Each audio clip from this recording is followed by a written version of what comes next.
মা এই নেন ব্যাংকে থেকে 5 লক্ষ টাকা তুলে নিয়ে আসছি। কি বলতেছো জামাই বাবুজি? 5 লক্ষ টাকা? দেখছো না তোমার জামাই টাকার বেশ তোমার হাতে দিচ্ছে, কত ভালো তোমার জামাই, তাই না? হাই হাই, আরে তোমার কি হয়েছে? কোনো সমস্যা হচ্ছে? আরে মাথা টাথা ঘুরতেছে। মারে দেখো তো কেমন লাগতেছে না, কি দেখো তাই তো। জামাই বাবুজি হাই, কি হলো এটা? এই আরে আরে আরে আরে মা তুমি কি করছো? মার তো অজ্ঞান হয়ে গেছে। আরে আরে রাখতো তুইখান যে টাকা লাগে। আরে মা ও অজ্ঞান হয়ে গেছে। তুমি টাকা দিয়ে তোমার জামাই অজ্ঞান হয়ে গেছে, ওকে হাসপাতালে নিয়ে যাবে, জ্ঞান ফেরাবে পারে না। আরে রাখতো তোর জামাই ও অজ্ঞান হয়েছে, ও থাকুক। আগে টাকা কত টাকা? মা তুমি কি বলতেছো? তোমার জামাই অজ্ঞান হয়ে গেছে, তুমি না দেখে তুমি টাকার দিকে লোভ দিচ্ছ কেন? আরে রাখতো, ছাতা মাথা পরে দেখা যাবে। অজ্ঞান হয়েছে খুব ভালো হয়েছে। এখন টাকা দিয়ে কি করব সেই কথা বল। জানিস মা, আমার না অনেক দিন ধরে স্বপ্ন এটা আইফোন কিনবো। আর কি করব, আর একটা ভালো শাড়ি। এই তুই শোন, তোর কি লাগবে সেটা বল। আর না, আমার রুমে না অনেক গরম লাগে, একটা এসি নাই, একটা এসিও কিনবো। মামা দেখো, তোমার সব টাকা পয়সা তো আমাদেরই দেয় তোমার জামাই, তাই বলে তুমি ওকে এই অবস্থা ফেলে দেবে? মা ধরো না, ওকে নিয়ে হাসপাতালে যেতে পারে। আরে রাখতো, ও তো কিছু শুনতেছেই না। আমার কাছে প্ল্যান করে নে, প্ল্যান করে তারপর কি করব পরে ওরে একটা ব্যবস্থা করা যাবে। তুই ওগুলো নিয়ে টেনশন করিস না, তুই এইখানে মনোযোগ দে। তোর কি লাগবে সেটা বল। না মা, ও তো দেখো ও কত সুন্দর, অজ্ঞান হলে কি শুনে তাহলে? তুই পাগল নাকি? হ্যাঁ, তোর মাথায় কি কিছু আছে, সমস্যা আছে? হ্যাঁ, কোনোদিন অজ্ঞান মানুষ শুনছিস কোনোদিন যে কথা শোনে? হ্যাঁ তাহলে মা তুমি কি বলতেছো, ওই টাকা দিয়ে এখন? হ্যাঁ, তোর কি লাগবে সেটা বল। আমার তো আমি বলেই দিচ্ছি যে আমার শাড়ি লাগবে, একটা মোবাইল লাগবে, আর এই ঘরে একটা এসি কিনবো। মা দেখো, যাই বলো এরকম করা কিন্তু ঠিক না। তোমার জামাইয়ের একটা কিছু হয়ে গেলে তুমি আমার কথা চিন্তা করবে না মা। আমি তোমার মেয়ের জামাই, আমি তোমার মেয়ে। তোমার জামাই মরে গেলে কিছু হলে তো আমারই সমস্যা হবে। তোমার টাকা পয়সা আমরা কোত্থেকে পাবো? তুমি এটা বোঝার চেষ্টা করতেছো না? ও বিদেশ থেকে টাকা পয়সা কামাই করে আসছে, ওর আরো টাকা পয়সা আছে। এই 5 লক্ষ টাকা তো টাকা না মা। আরে তুই এমন করতেছিস, ও কি মরছে নাকি? ও তো জাস্ট অজ্ঞান হয়েছে, তাই বলে তুই খুব দেখাচ্ছিস। তোর বলতেছে তোর কি লাগবে সেটা বল। হ্যাঁ, ও কি মরছে নাকি? ওরা নিয়ে যাবে না, সমস্যা কি? ও যদি মরে যায় যাক, পরে দেখা যাবে। তুই আমার ইটাই নষ্ট করে দিস।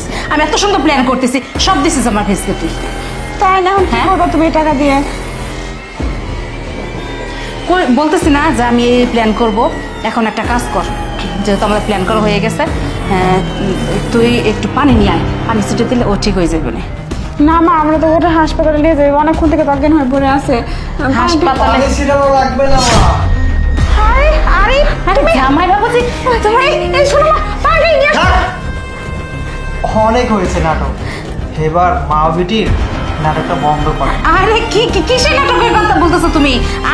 আমরা তো দুজনে একদম পাগল হয়ে গেছি না? কোন হসপিটালে নেবো, কোথায় ফোন দিব? তুমি এগুলা কি বলতেছো? শোন বন্ধু, তোরে আর কি কমু, আমার ছোট মুখে একটা বড় কথা কই। তোরে তো দেখলাম তুই বিদেশ থেকে আইয়া খালি শ্বশুর বাড়িতেই থাকস, টিয়া পয়সা অনেক দিয়েস। শোন, বিপদে পড়লে না বাপ মা ছাড়া কেউ আগাইব না। তুই যেটা করতাছস না, এটা একদম হাসা কথা, বালা করতাছস না। তুই কি বোঝাতে চাচ্ছিস? আমি শোন, আমাকে বলা লাগবে না, আমি বুঝছি। আমার শ্বশুর শাশুড়ির নামে কোনো বাজে কথা বলা যাবে না। তারা কি জানিস, তারা আমার কলিজা। আমার বাবা মার চেয়ে তাদেরকে আমি বেশি ভালোবাসি। আমার জন্য ওরা জীবন দিতে পারে, আর তাদেরকে আমি খারাপ ভাববো, ভুল বুঝবো। আসলে তোর মতো বন্ধু না যার আছে তার কপালে দুঃখ আছে। শোন, আমি তোরে যেটা কইতাছি ভালাই কইতাছি। আর তুই যখন প্রবাস যাস তখন তো তোরে আমি 50,000 টাকা ধার দেই নাই। তাহলে শোন, আমি কি বিনিময়ে কিছু চাইছি? চাই নাই।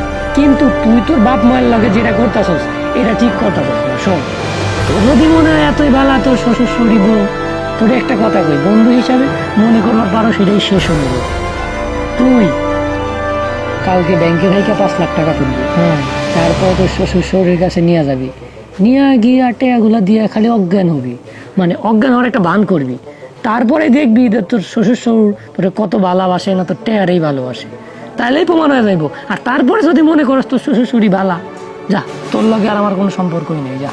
আচ্ছা ঠিক আছে, আর আমিও প্রমাণ করে দিমু যে আমার শ্বশুর শাশুড়ি কত ভালো মানুষ। তারপরে তোর সাথে আমার বোঝাপড়া আছে। আচ্ছা বন্ধু, যাও। আচ্ছা ঠিক আছে। আপনি একটা কথাও বলবেন না? লজ্জা করে না? আমি এতক্ষণ সব কথাই শুনছি আপনাদের। সিসি, আজকে যদি আপনি আমার নিজের মা হতেন এই কাজটা কি করতে পারতেন? আর যদি আমার নিজের মা হতো না, আমাকে নিয়ে ডক্টরের কাছে যাইতো, মাথায় পানি ঢালতো, চিকিৎসা করতো।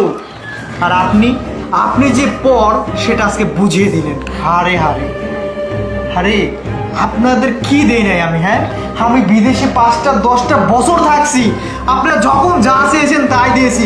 এমনকি এই দেখেন, আপনার মেয়ে বললো মার দরকার টাকা, আমি 1 লক্ষর কাছে 5 লক্ষ টাকা তুলে নিয়ে আসছি। কাদের জন্য? সব কিছু আপনাদের জন্য। আমি বাড়িতে বাড়ি করি নাই, আমার মা বাবা ভাঙা ঘরে থাকে, আর আপনাদের রাখছি কোথায়? রাজপ্রাসাদে। কেন রাখছি? ভালোবাসছি।